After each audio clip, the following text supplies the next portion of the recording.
This episode of Geared Up is brought to you by National Car Rental. Take control of your travel experience with National Car Rental's Emerald Club. Visit nationalcar.com to find out more.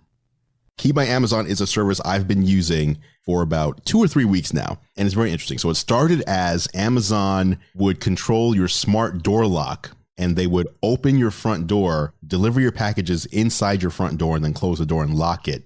A lot of people said that was a little too creepy for them, and they started doing delivery into the trunk of your car. So if you had a car with a remote control that could unlock the trunk, they could deliver your packages directly into your trunk, close your trunk, and have them safe there. Some people thought that was creepy too, and that it might encourage people to break into your trunk if they witnessed the delivery.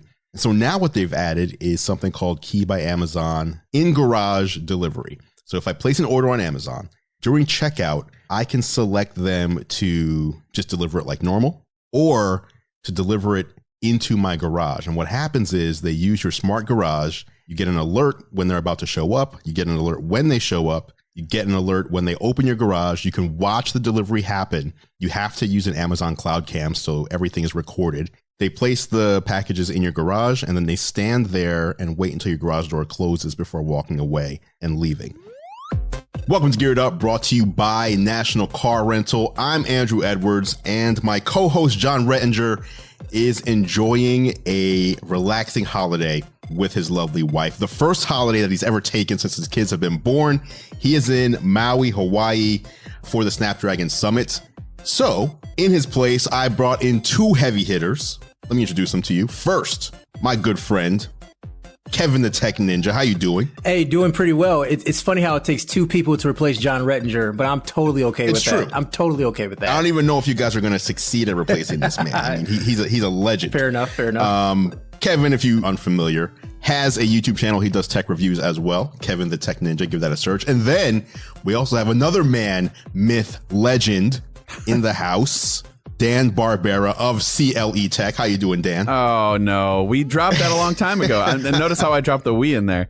No, that's it's just true. The channel's just my name. And then that's really it. There's really no replacing John anyway. So I'm not trying to say more importantly, but Dan is also the main face and host behind the Mac Rumors YouTube channel. So if you've seen the Mac Rumors YouTube channel, that's Dan's pretty eyes you've been seeing over there.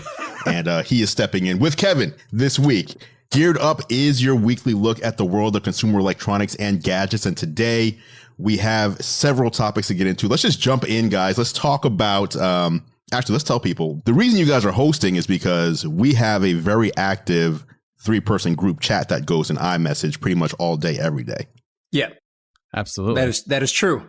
It's when it's not me being made fun of by you two, it's pretty tech heavy. Trying to make us sound like bullies. No, it's playful razzing. I give it back. So one of the main topics in our group chat over the past week or so has been tech bags. Yes. And the reason it's come up is because Kevin is someone who does not like to have or appear to own anything that anyone else owns. So, for example, Kevin hates the fact that other people own iPhones. He wants to be the only one with an iPhone. Everyone else should have something else. But when it comes to bags, we all own these Peak Design backpacks. They're travel backpacks that are great if you carry cameras around. If you go to any of these tech events that we typically frequent, you'll see these bags all over the place. And so Kevin is like, you know what? I can't do this anymore. Is that fair to say? That's extremely fair to say. Yeah. I mean, it's a great bag. So don't get me wrong. Like, I really do love the bag, but that's why so many people have it. Yeah, I know. And then over the past, I would say year or so, anytime I go to a tech event, everyone has the exact same bag. And I kind of feel like I'm fitting into like a mold or a stereotype of a tech influencer or what have you. And like, that's not my thing. Like, I really try to beat to my own drum. And then when I see everyone doing the same thing, like, it's my obligation to kind of slide out of that and not follow that mode. And it's your obligation. Yeah, to me, that's just who I am. I'm sort of just a free spirit, and I just want to be unique. And sometimes. Okay, now hold on. Yeah. Dan, do you also have this bag? I assume you do. I do. And I get it in one sense, is that when we all put our bags down, you could accidentally pick up somebody else's bag. Oh, very easily. Very easily. But other than that, I think it's a little crazy. If it's a good bag, who cares if everybody has it? That means it's a good product. Now, Peak Design did just release a whole new lineup of bags. They released a version 2 of the bag that we all have, plus several other designs. So when you're looking at bags right now, tech bags in particular, Kevin, are you even considering any of these newer bags from the same company, or are you just like jumping out completely? Well, sadly enough, I did watch, I would say probably 3 hours of bag tech review, like bag reviews. Yeah, I'm pretty versed in the bag game now. Even though the bag reviews were a thing. Dude, they're a huge thing. Yeah, it's a thing. But anyways, yeah, version 2 just got released. So the main bag that we use, the backpack, version 2 of it looks almost the same, except for they made some minor cosmetic changes and like the type of zipper it uses and all those things, but it's still the same bag. Like it looks like the exact same bag.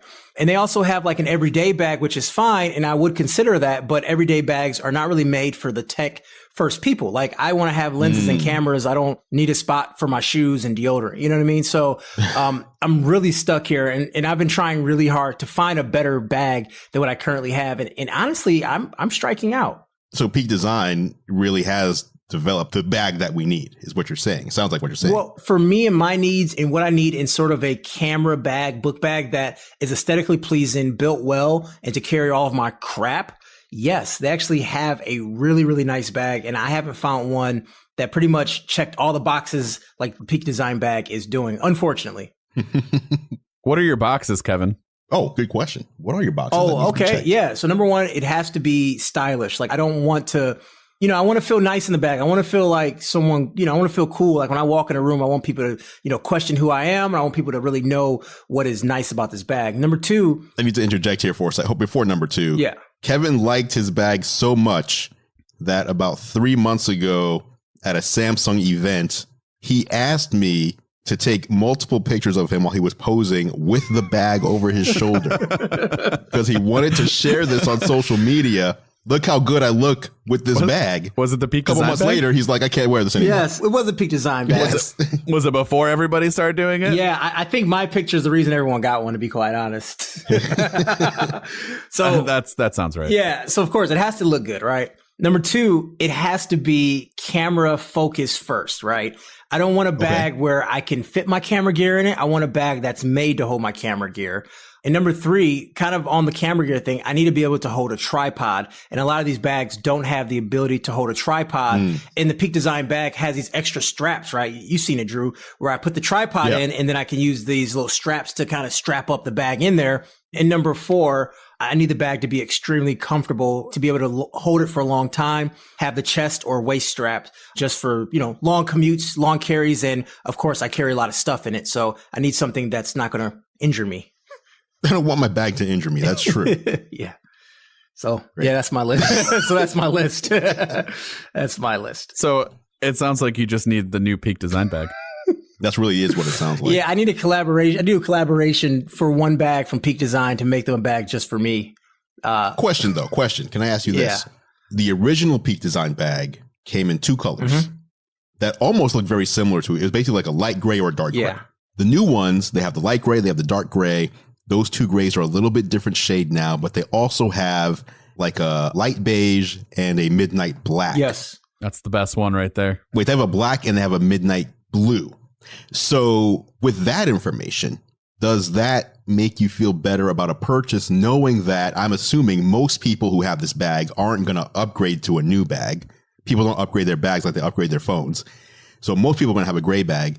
Would you go for a midnight black or blue and then feel that you no longer fit in with everybody else? I was actually looking to get rid of my bag and get the midnight black because they actually made the midnight black for the version 1 of the bag. I saw someone wearing it and I was like, hey, that's the Peak Design. He said, yeah. I said, yeah, I like that color a lot. It was actually Soldier Knows Best. Shout out. Yeah. So I'm not sure because I just have a feeling that if I get that bag, other people are just going to notice it and start getting the bag too, because it's just, I don't know, man. It's because of you. To be honest, yes. All because of me. He said, if I get that bag, other people are going to notice it and get the bag. That's just the way. That's the whole point of what you do. No, it's called you make influencing. videos to recommend products for other people. That is true. So if you recommend them and everybody buys them, you're doing your job successfully. But if you really like them. I have never made a video about the bag because I want the bag to be mine, though. Well, It's kind of my that's little not- secret.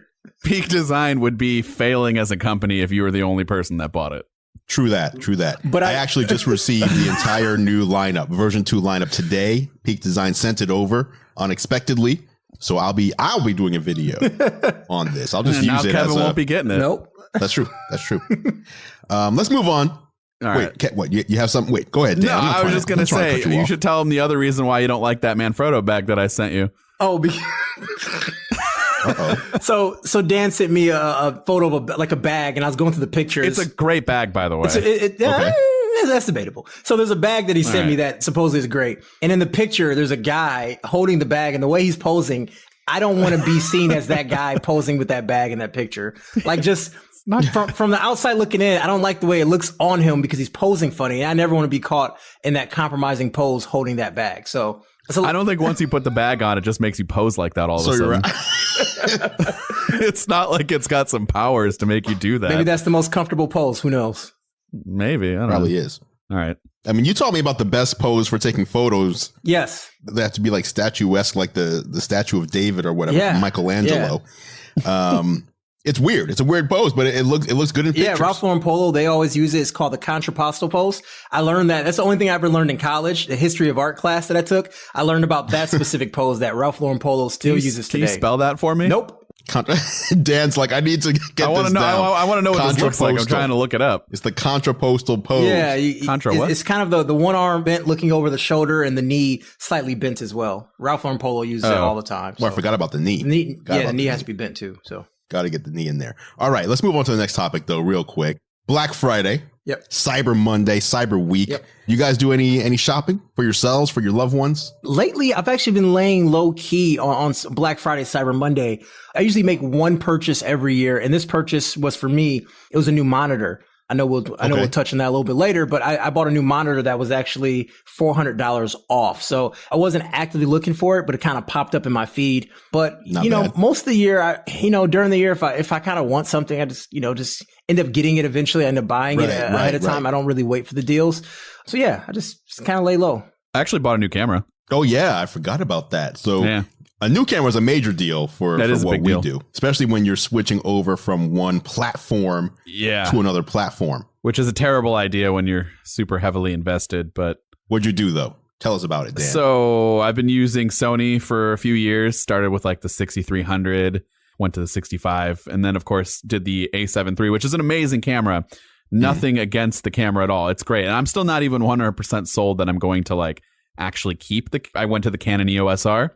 The biggest complaints about that camera being that it has a big crop, and it's full frame, but it's not the Super 35. So it's just, I don't know. I wanted to make the switch. There's a lot of lenses that I've been wanting to get that, are really good on Canon. It's just, I wanted to try it out. And the color science was the big thing to me. I didn't like the way my skin tones always looked. It took a lot of like color correction and all that just to make it look decent on Sony. And I wanted to try this out. But, when you only have one lens that came with the camera at first, and it's like another $3,000 to pick up another lens, it's kind of makes what it not lens wanna... are you using that's $3,000? Okay, so, if you get like the Holy Trinity, they call it, like the 16 to 35, which I believe on the EOS R, it takes a certain adapter, or it takes a certain lens, which is the RF lenses instead of EF. So you have to get, either you can do that or you can go with EF lenses, but I'd want to go native. So it's like $2,900 or something like that for the 15, for the 24 to 70, and the 15 to 35 is like $2,400. So after tax, I mean, you're getting pretty close. Sure, I got you. And those would be the only two lenses that I'd want. It comes with the kit lens is amazing. It's a 24 to 105. Now, would you sell the older camera and older lenses to help offset, or would you hope to like keep? Okay, no, I'm not trying to keep everything. No, at that point, if I'm gonna do it, I'm gonna do it right, and I'm just gonna switch fully. What was the deal you got on this camera though that convinced you to give this a shot? On Black Friday, I believe it was like $39.99 for the lens and the camera, cut down to $26. So, I was like, yeah, I mean, with the lens is already $1,000 in itself. So basically, you get the body for $16.99. That's cheaper than what the Sony A7 III would be. So not bad. Yeah, I just saw the price and I'm like, you know what? At that point, I'll try it out. It's the holiday, so all the return periods are super extended. So I have like an extended time period to try everything out. That's true. Figured why That's not? a good tip, by the way. Anybody that's trying to buy something, whether it's a gift or something for yourself, right now, all of the return periods are like super extended through mid-January. So, Yeah. for example, Apple's return period is usually 14 days. But if you buy something from Apple today, you basically have 6 weeks Yep. before your return period ends. I don't really do much for Black Friday. I usually try to get the gift cards that go on sale. For example, I got like a bunch of Apple gift cards for $25 off. Not That's Apple usually a gift good cards, deal. but like the iTunes ones? the Apple Store, the iTunes ones, because Yeah. Apple charges me for Apple Music and WWE Network, several things, Apple Arcade. So I have all these things. My HBO subscription is through there. So I basically see it as if I get all these cards at 25% off, I'm paying 25% less for all these services that they're just going to charge me for going That's a good forward. idea. I've never So thought of that. absolutely. I'm all about that. Let me save that long-term cash. So wait, All what right. do they call them then? Because it's not iTunes anymore, and it's not an Apple card. Because It's App Store. It's is an an App Store. That's what. Okay. Yeah, App Store gift card. So yeah, that's another tip. If you use any service that Apple can charge you for, then it makes sense to let Apple charge you for it and apply discounted gift cards for it. So rather than paying for HBO directly for $15 a month, Apple charges me the 15, but I get 25% off by doing the gift card thing. And even when I don't have any gift card balance, I have my Apple card paying for it, so I still get 3% off on top of everything else. Look at you being a saver. Nice. Hey, that's how wealth is grown. All right. Up next, after the break, we're going to be talking about a new service that I've been using. Some people think it's creepy. Some people think it's cool. I'll tell you what I think coming up on Geared Up. Big thank you to National Car Rental for sponsoring this week's episode of Geared Up. Travel Tech puts you in the driver's seat, and the National Car Rental mobile app is no exception. Emerald Club members can get reminders of upcoming reservations and track their progress toward earning free rental days. Available free in the App Store and Google Play. Go national, go like a pro. Subject to availability and other restrictions. Welcome back to Geared Up, brought to you by National Car Rental. I'm Andrew Edwards, and it is now time for the National Car Rental story of the week. As you know, Geared Up is sponsored by National Car Rental. And if you don't know, I also do a show with National Car Rental on YouTube called Technically Speaking, where I bring you the latest, my picks for the best tech for business travel. Whether you're business traveling or even whether you're going for leisure travel, there's a lot of tech out there that can make your travel more efficient or even more fun. You can check these episodes out at the nationalcar.com control center or go to youtube.com/nationalcarrent. The latest tech puts you in the driver's seat. National Car Rental's Emerald Club will keep you there.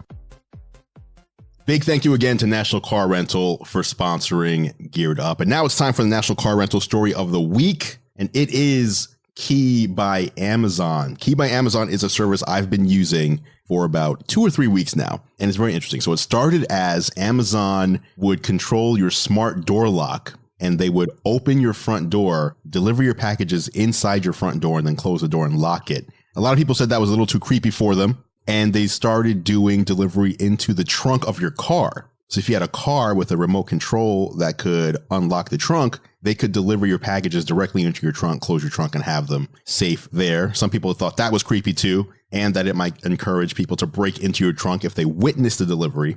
So now what they've added is something called Key by Amazon in-garage delivery. So if I place an order on Amazon, during checkout, I can select them to just deliver it like normal or to deliver it into my garage. And what happens is they use your smart garage. You get an alert when they're about to show up. You get an alert when they show up. You get an alert when they open your garage. You can watch the delivery happen. You have to use an Amazon Cloud Cam, so everything is recorded. They place the packages in your garage, and then they stand there and wait until your garage door closes before walking away and leaving. So this means here in the Seattle area, I'm not getting packages rained on. If I'm out of town, nothing's getting left on my front door. The other day, I had to ask my neighbor to grab 3 packages from my front door that weren't delivered by Amazon because they were just chilling out there, one of which was a super expensive soundbar. What do you guys think of this? I actually like this a lot. I wish I could just have every company, FedEx, UPS, whatever, deliver inside my garage. Creepy to you? Sound good? What do you think? Yeah, I mean, I totally get the need for it. And I like the idea with the cameras. You know, you have to have a camera for it to work. So there, there's 100% transparency.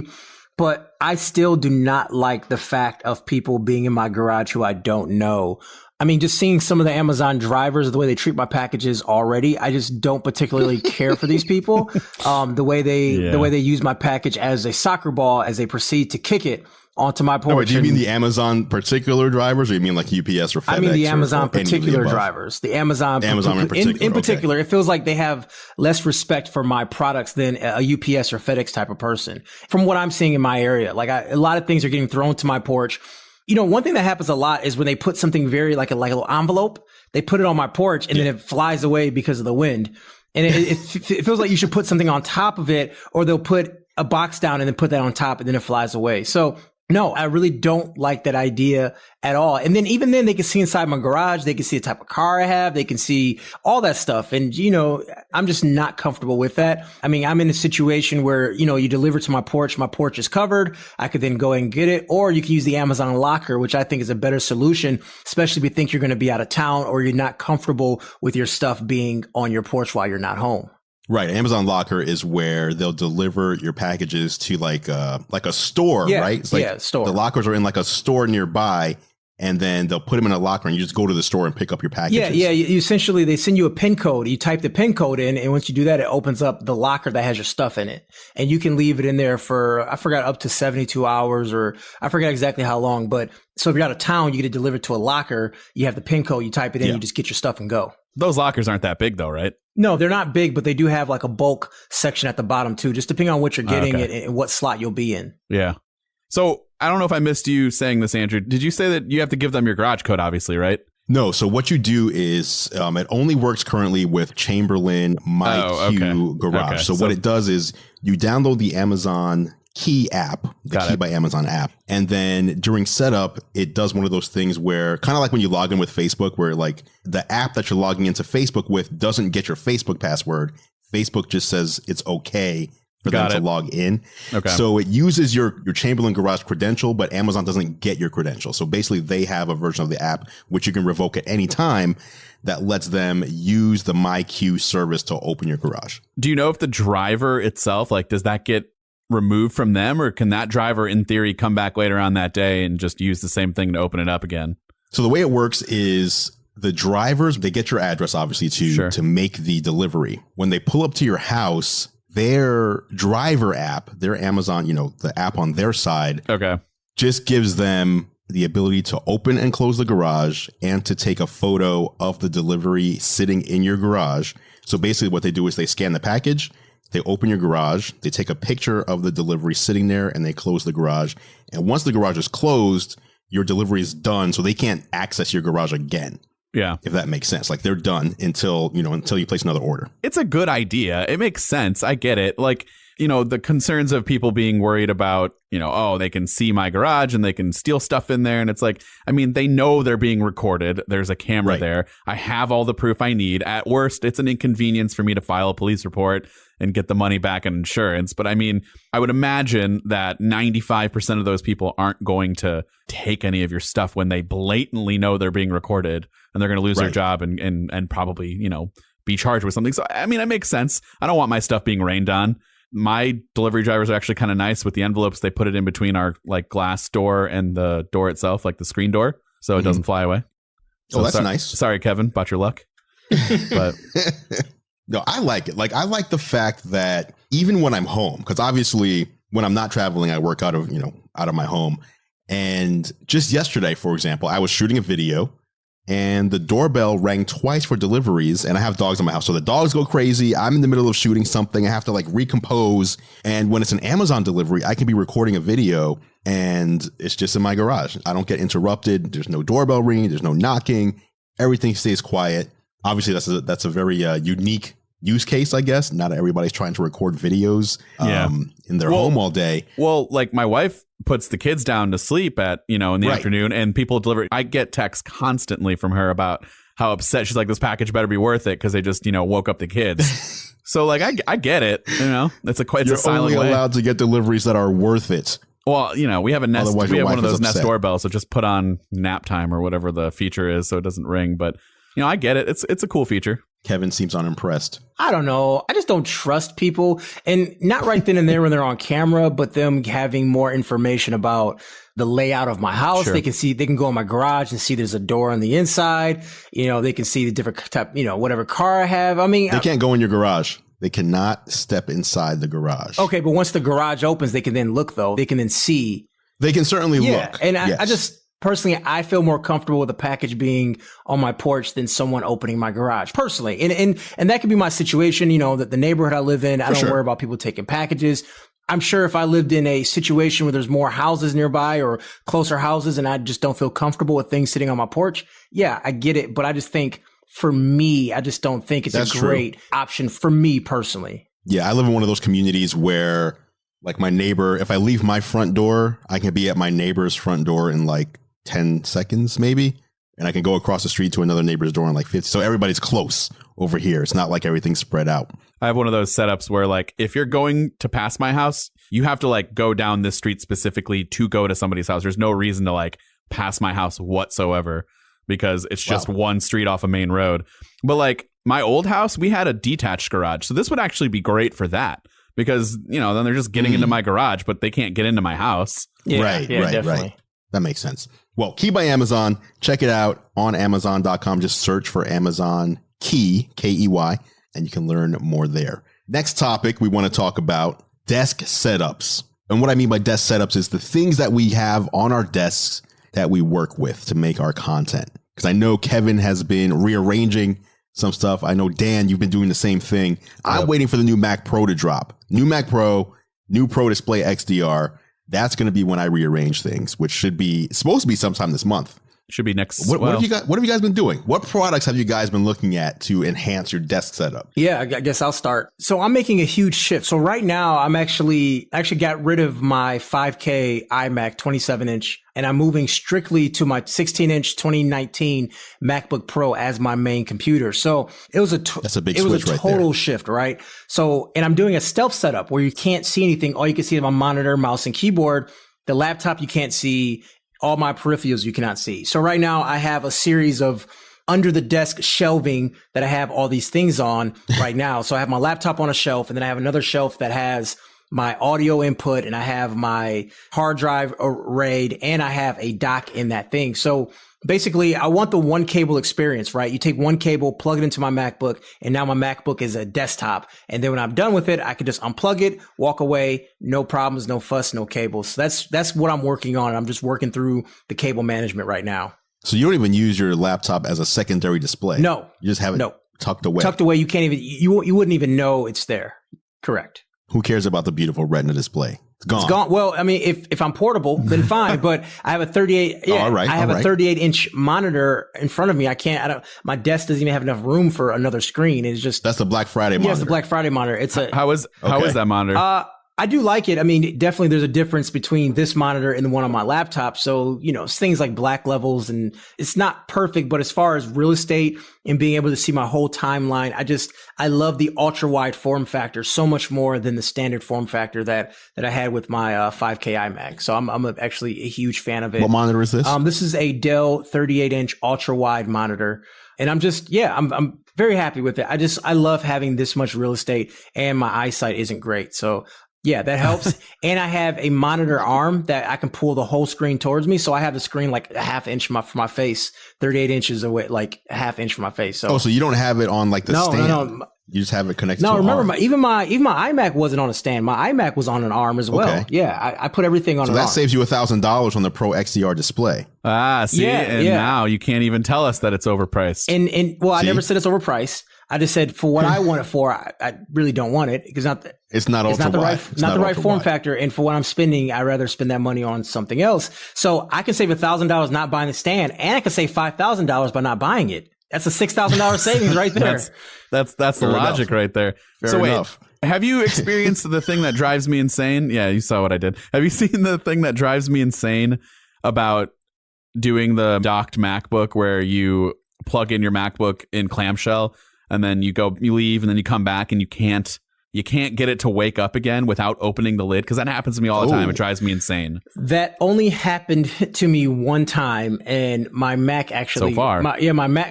Don't be a hater. My Mac actually crashed. But right now I'm dealing with something right now. I'm looking at my percentage, and it's going down while it's plugged in. So I'm very confused why my battery's on 71%.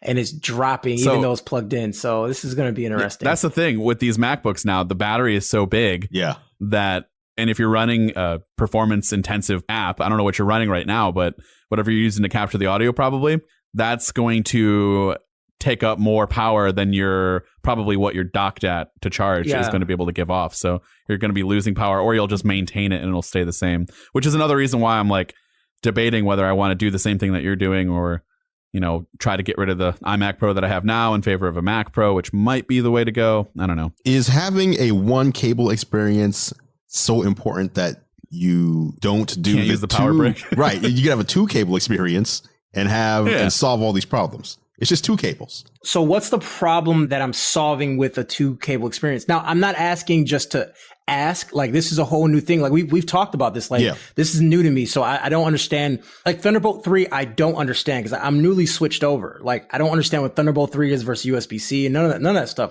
I don't get it. USB-C is just a shape. It's just a shape of the connector. It doesn't define how fast the connection is or the type of data it can do. It just says this is the shape of this port. That's USB-C. Okay.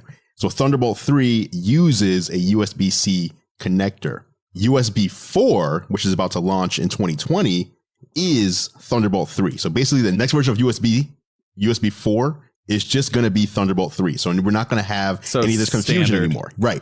So Intel has opened the standard that they created Thunderbolt, and now USB is just going to take the same shape that we already have, but add in all of the technology that Thunderbolt 3 affords us. But what you would be getting with a 2 cable setup would basically just be full power on your Mac at all times.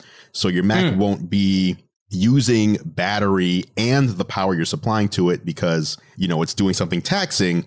So you'd have the same cable you have in there now, but you'd also have your power cable plugged in. So it's getting that 96 watts of power coming into it rather than pulling power from your dock, which I believe is only giving it 60 watts of power. 60 watts. Yep, that's correct. And, so that does make sense because I saw the dock said 60 watts and I know this laptop battery is nearly 100. Well, the laptop battery is 100 watts and it charges at 96 watts. So I knew there's going to be some fall off. I just didn't know where the equilibrium would be at as far as power usage and power charging. So, I'm trying to figure out, I'm just trying to learn it because I like to learn and know everything before I fix a problem. I hate to just throw money at it and fix the problem. I want to know exactly what it is and where the break point is for what I'm doing. So I'm sort of learning. This is definitely interesting. Hey, Kevin, yeah. Do you want to know what will give you that 1 cable experience and fully charge everything? Nope. Don't tell me. The Pro Display XDR. That is true. And you'll have a hub in the back, so you don't really need the dock. He is right. Okay, awesome. It's a better solution? Having $6,000 in my pocket.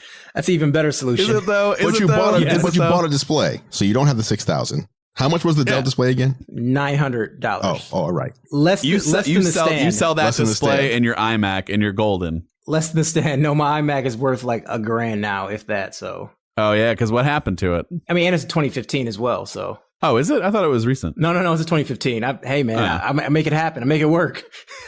Family computer, then that's fine. Yeah, actually, it is. Let's close out the show real quick. I have one last topic I want to talk about for Kevin. Another one for Kevin. Yes. Kevin made a switch about 1 year and 2 months ago. Yeah. He was a hardcore Android user, aficionado, influencer even.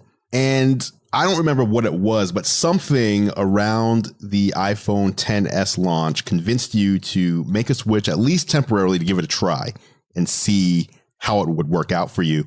And here we are over a year later. Yeah. You got the Apple Watch, you got the iPhone. How has that transition been? What started you down that path? Are you regretting it? So the transition was great, actually. I'm extremely happy with my decision.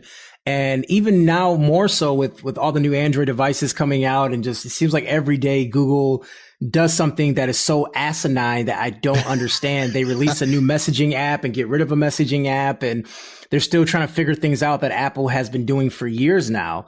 And so I'm extremely happy with my move. And I kind of want to paint a picture for people to understand how hardcore I was. Like, it was to the point where someone in my life bought an iPhone. They told me they bought an iPhone and they cringed knowing what I'm going to say next. Like I was really that bad when it came to Apple devices. And then I ended up buying a MacBook for video editing. I knew it was the best tool for video editing. Yep. And then once I started using that, I was like, you know, this is really nice. And then I realized all this integration I'm missing. Right. I started missing a lot of integration. So I got an iPad to kind of scratch that itch. So I had an iPad and a MacBook and I was like, okay, I'm starting getting the integration. I'm starting to get it. I'm starting to feel it. What were the integration? You mean things like AirDrop, for example? Yeah, AirDrop. AirDrop's a big one. AirDrop, integration with AirDrop was actually one of the big things. And then people started sending me iMessages and I knew iMessage like was a thing. Started getting these messages and I was tired of getting text messages or picture messages or video messages that were super blurry. It looks like Zapruder footage. And I couldn't see a thing. And it was like the worst thing ever. And, I was like, you know what? I'm going to switch to iPhone. I'm going to give it a shot. And then what really sold me was the Apple Watch, knowing that Apple was really health focused. And I always made a joke like, dang, Apple's acting like we're all dying, man. Why they got all this health stuff? But at the same time, man, if there is a 1% chance that my device can prevent a heart attack or a 1% chance that my father, if he falls down, that it could contact someone, sign me up. And, I'm a big fan of wearables. I've always been on the wearable train. I even bought Google Glass a long time ago. Like I always liked wearables and Apple. You still got it? Yeah, it was dumb. But were you running around town like? I wore it to the mall and people were just scared to talk to me like I was freaking RoboCop or something. But look, I mean, at the end of the day, man, like the integration is there. I don't have to, it feels like everything with Android is a hack or a workaround. And with iOS, yeah, you can't do as much as Android, but at the same time, everything I need to do, I can do. And it feels like I have more support using an Apple product, no matter what it is. It feels like the apps run better. And it feels like things are not as janky as it is on Android, unfortunately. And, I'm not happy that I'm in this situation. I loved Android. Like that's the reason I got into YouTube. But at the same time, man, like I moved on, I grew up and it feels like Android don't even know what Android is anymore. Android doesn't know what Android is anymore. That's true. You know what? Like this is going to sound shocking if anyone knows, the whole Mac rumors thing. I most of the time prefer using an Android device. I just can't do it though because of the things that we just talked about. Like when I've tried switching back full time to Android and turned off iMessage, people would literally get upset with me. Like to the point where they just don't want me in their group conversation, which I'm like, that's been a big topic of conversation a couple of months ago. Like that, even in high school, kids would be like pushed out of group chats or not included in the first place if they were gonna. And the news articles were like, if you're gonna turn the conversation green, which I don't think is really it, but when you have an iMessage group text going, you have so many more features available that you can do than if it becomes an MMS group chat multi-platform. It basically just becomes you can do chatting and you can send pictures to each other, but a lot of the other features that iMessage includes are no longer available. And it kind of makes sense. Like if you're having a group chat, you want to be fun, you want to be lively, you want some personality in there, little fireworks or whatever. Yeah. Why not? Yeah, I get it. Like I always have to have my iPhone with me, and if I carry a secondary phone, like when the new phone comes out with Android, it comes out like every 3 months. There's something that I want to try. And when I get it, I feel like I'm like not giving it my all because I can't make it like 100% my daily device. If I'm going out and I just want to take one phone with me, I can't just take that Android phone. I mean, I could, but there's some workarounds, but just it's not as easy as just getting up and leaving with it. But I guess that's fine because by the time you really get invested with another phone, another one comes out like literally 2 weeks later. So yeah, and another thing that's huge for me is being able to continue that conversation no matter what iOS device I have. So like, most of the time I'm in front of a computer, so I'm chatting with people on the computer and stuff, and I miss regular text messages all the time because they don't get sent to my computer or to my iPad.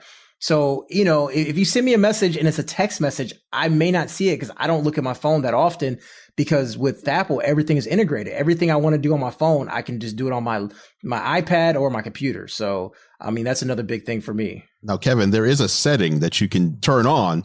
So all your messages, even if they're SMS, will come through to your Mac and to your iPad. I just don't want to reply to those people in the first place. See, green bubble hater. Green bubble hater. I did not know about that setting, and I will make that adjustment. It's called text message forwarding. So in your settings app, you go into the messages area and you can enable text message forwarding. And then you can select which devices you want your text, your non-iMessage text to be forwarded over to. Good to know.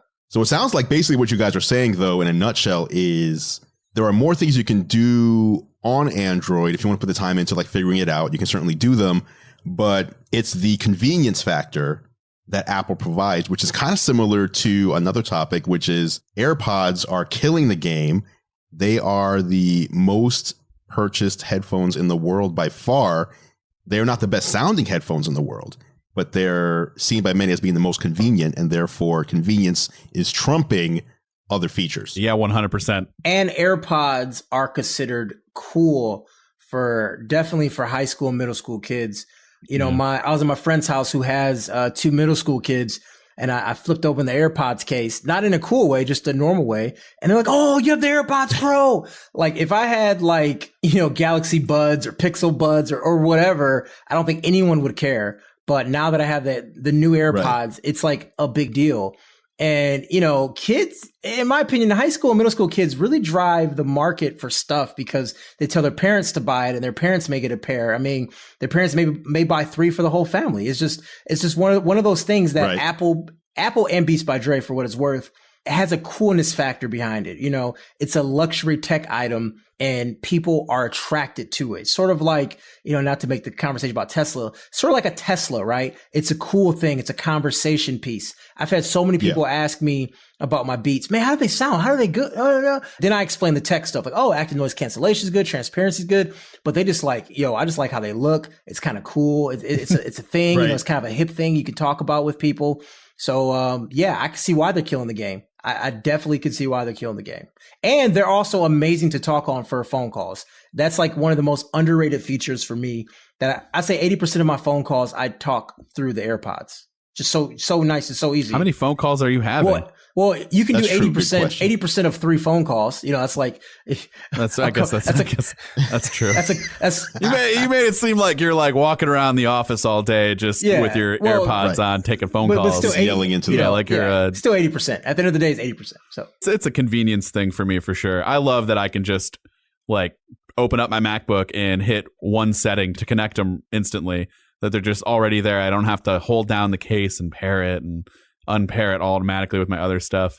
And I don't think they sound bad, especially the AirPods Pro. I think they're really good. And it's going to be my only pair of headphones that I'm taking with me when I go, you know, on an hour, maybe 2 hour long flight. I don't think I can do a 5 hour flight with those things in my ears, but why should I take the AirPods and a giant case for, you know, the Bose NC700s or whatever those things are called? That's so much more convenient, less space in my backpack. All that. I got you. Kevin, tying it all up, we started here, let's end here.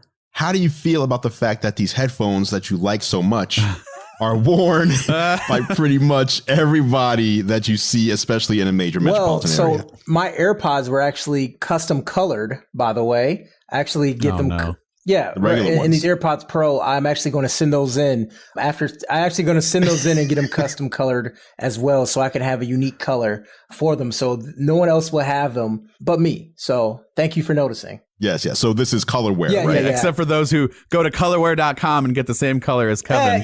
Ninja Green. Andrew will help finance it if it makes everyone get them. Yeah, I mean, Colorware does a great job, in my opinion. Like, so you buy something and then you want to really make it unique, want to make it your own. You send it off and it's not cheap, right? You send it off and they color it, or they literally take it apart, disassemble it, and then they paint it and put it back together like it's a brand new product. And it's 100% unique. And for that, it's worth it to me because I like AirPods, and everyone has AirPods, the most popular, headphones or earbuds in the world. So I got to do something to make it my own. And that's the goal of Colorware. I got you. Guys, thank you so much for joining me this week on Geared Up, stepping in for John Rettinger, who will be back for the next episode. Any final thoughts? Be kind to one another. This is the holiday season. The holidays can be very, very stressful. Just know there is a reason for the season, and just be kind to everyone. That's all. Can you beat that, Dan? No, I can't. That was perfect. Just be kind.